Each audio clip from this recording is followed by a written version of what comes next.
Ntwanano and I'm a woman of substance. I'm looking forward to sitting down with Farah.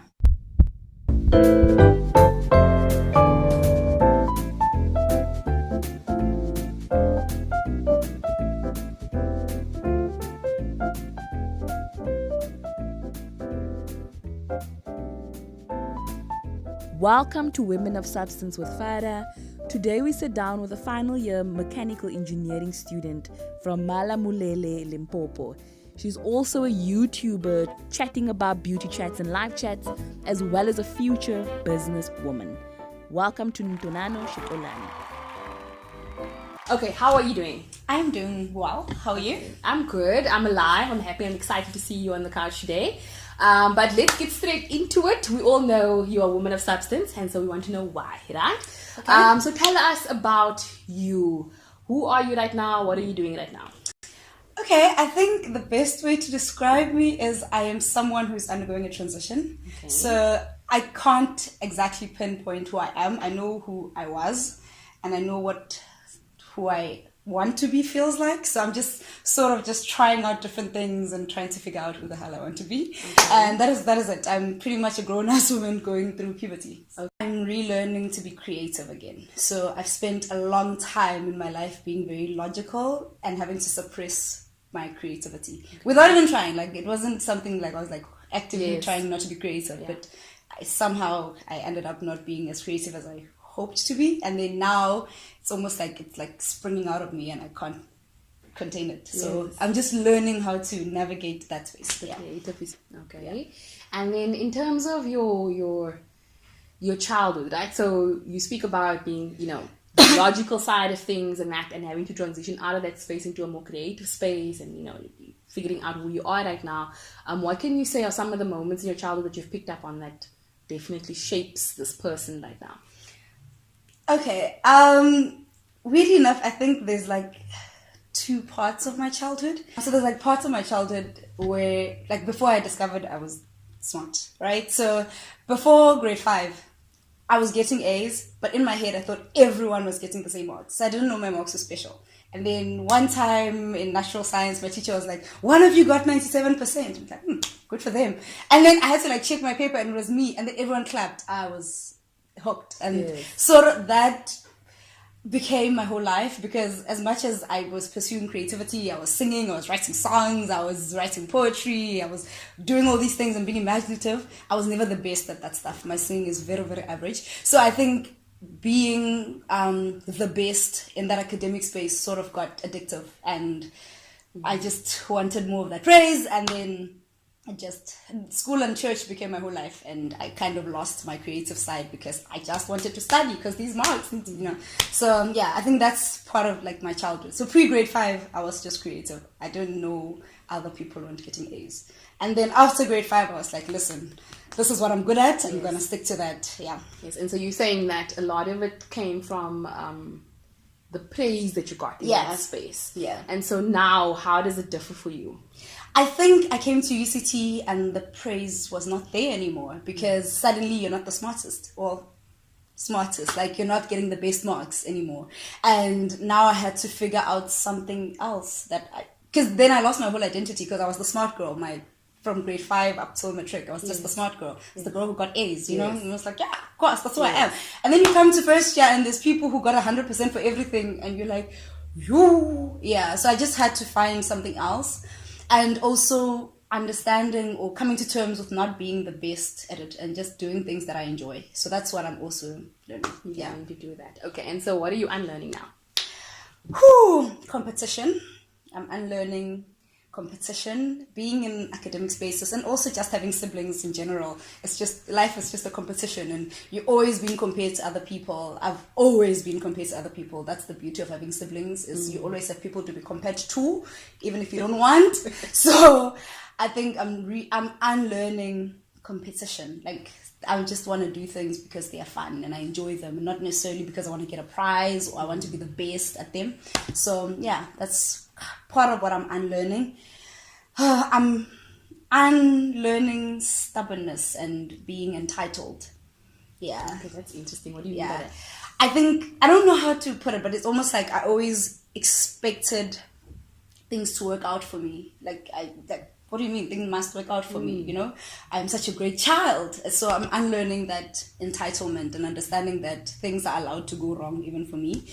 And the stubbornness of, I'm not just going to do this one thing just because this is the thing that's working. Yeah. Okay. And then in that process of unlearning, I mean, we also learn new things about ourselves. And so what have you learned that was completely new to you? Whew. That is quite interesting. I have learned that I am very shy. Okay, interesting. It's weird. Like, I'm very shy, and also that I am not one person. So, it's I don't know how to put it, but it's very weird in that, okay, so I journal a lot, right? So that's the best way I can put it. I journal a lot, and sometimes sitting down with my journal, there's different voices that come out, and it's almost like there's that one that scolds, and then there's the one that shies away. So it's like I guess I'm learning myself. That's learning the different parts of you. Yeah. And so, can you give us some ways on how you trying to do that? So one is journaling. Another one is YouTube. So sitting in front of a camera, talking to yourself, it's the weirdest thing and the most uncomfortable thing, but it's helping me a lot because one, the shy part of me is learning to be more comfortable and more outspoken, but also I get to be creative because I do makeup, and I find myself in a situation where I'm talking to the camera and I'm actually saying things to myself, but then I find myself in a position where people can relate to the things that I'm saying, and that's rewarding in a way. Yeah. Okay, and then and what have you gotten out of that space now, the way people are responding to this transition, I guess, because I mean obviously there's a different response to you before the transition and versus the response to you now. Well, let me first ask you, what are the differences? What have you noticed is different? And then what kind of responses? As in the differences in the responses? Yes. Oh, okay, so it depends on who you're talking about, right? So there's people who want their little girl and, you know, the person that I was. There's people who want to hold on to that. So some people don't respond well, like, oh, change, you know? Yes. And then there's the people who welcome it so much, like, oh my God, I didn't know this part of you. And then there's people who I never knew, so all they know is this me, and they love it. And I guess it's mixed. But I think with the mixed responses, what I'm learning is that it's none of my business.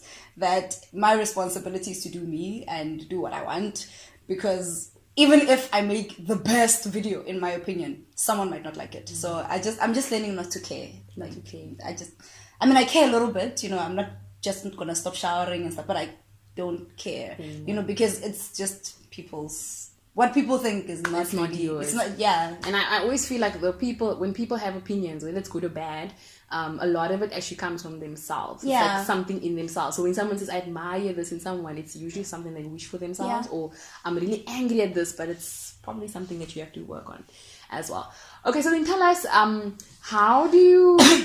So now, obviously, you're saying you begin getting mixed reactions, especially from people who know you from that time, they've seen you grow up and all of that. How are you dealing with some of the criticisms?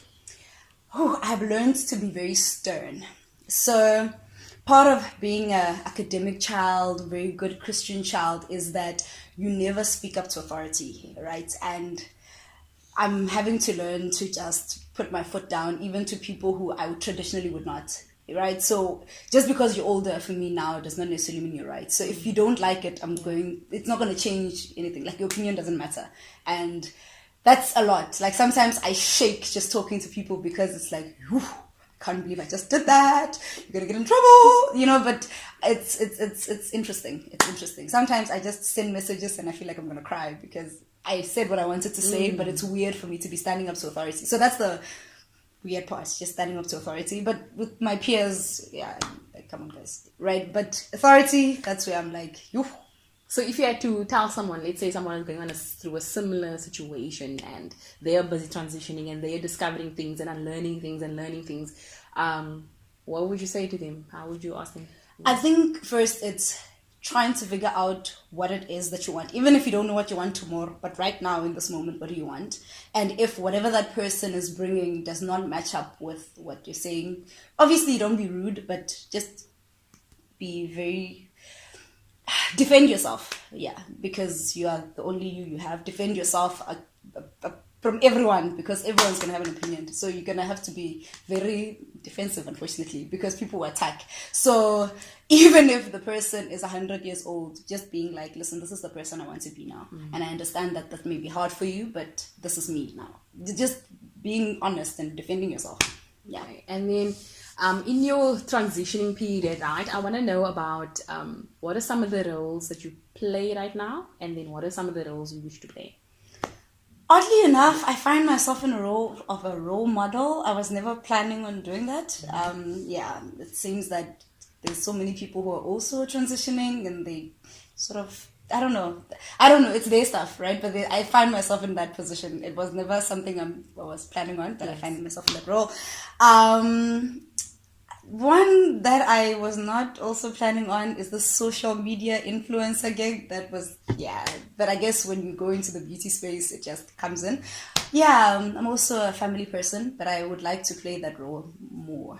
You know, like being more in tune with my family and being able to be 100% myself with my family. So that's one role that I wish to go into. But I also want to play the role of a businesswoman, because I want to go into makeup as like my own brand. Those are the roles I wish to play. Maybe influencer, but not social media, just an influencer. Yeah. Okay, and then so what are you doing right now to step into those roles? A lot of research. So trying to figure out what it is I need to do to get to that point, especially like for business wise, like trying to find out what does the makeup industry look like, trying to look at like the biographies of different makeup people who started their own brands. So that's lots of research, but also learning makeup, you know, playing around with it. And then with family, I'm trying my best to just little by little, you know, sometimes we don't just want to throw things. So slowly, I'm trying my best to give off myself as much as I can every time I'm with my family. Both direct and immediate and extended family. I try to give a little bit of myself, you know, ask more questions, tell me more, tell a lot more about myself. So that's that. As far as influence, I think YouTube, where I'm sitting, I am learning how to be influenced, but I'm learning to influence myself. And if someone else can relate to that, then great. But if not, then it's fine. Yeah. So you're not like, it's not like, okay, I need to do this. No, it must happen as you happen. Yeah. Okay. And then can you tell us about what are the moments that you're most proud of? Ooh. The day I made my first video, I am very proud of that moment. Wow.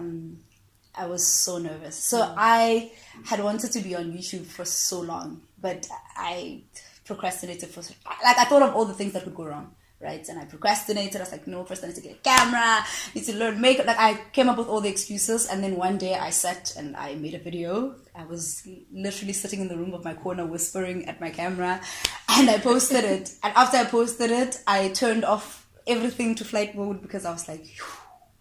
But I don't know, after that nothing happened. You know, the world was still intact, everyone was still breathing, you know, everything, nothing, there was no earthquake, nothing major happened. I just posted a video, and I'm so proud of myself because in that moment I realized that, listen, it's not such a big deal, just post the video. So I'm very proud of myself for that moment because it opened up so many new doors for me. Yeah, the fact that I'm still alive at UCT, I am very, Final very proud. year. You know, I'm very, very proud of that. It's been a very, very long road, so I'm quite proud that I made it here to the end, alive. You're still a person. You know, alive and able to still have happy times and able to be discovering myself in this. Yeah, I'm so proud of that. Yeah. And what would you say you're most grateful for? Farah. I'm very grateful for Farah. Just meeting you. Yeah, that was good. It was a good time in my life because I think I may have maybe ended up where I am right now, but I think it would have taken longer. So I think Farah is one person that really accelerated my journey. So yeah, I'm grateful. Okay, and then just thinking about some of the moments, the difficulties you faced in the last few years, right? How did you get out of those? Let's say when you were stuck. Let's think about when you were stuck. Or maybe you are still now. What did that look like, and how did you get out of it? Or okay, so scenario stuckness is just my whole life. So I think there was a point I had been toying with the idea that I'm not sure if I want to be an engineer anymore, right? So I'm like, oh my god, I'm not sure. And there was a point where I was like, I really don't want to be here anymore, and that was when I felt so stuck. And how I got out, I don't know if I'm out, but I still feel like this is not really what I want to do, but I don't feel as stuck as I was in that, because one, I asked around, like, what are my options, what could I do? And also, you know, that journal, there's also, when I journal, there's this very, very realistic side of me that is like, hi man, how many people have started businesses when they're doing full-time jobs or things like that? So just being realistic and being like, you're not stuck, you're 24, you know, you have the whole rest of your life to live. So the person that you are now, right? So if you're talking to the room of people that know you now, how would they describe you? Maybe 3 or 4 words. Wait, people who know me or strangers? Let's go with people who know you. People who know me, some would say strong, some would say confident, some would say was intimidating at first. I don't know why, but sometimes, yeah, I get that a lot. Some people are like, yeah, when I first met you, I thought you were so intimidating. I'm like, what? I'm the biggest joke in the world. Anyway, yeah, so some people would say it was intimidating at first, but also genuine. I get that a lot, so yeah.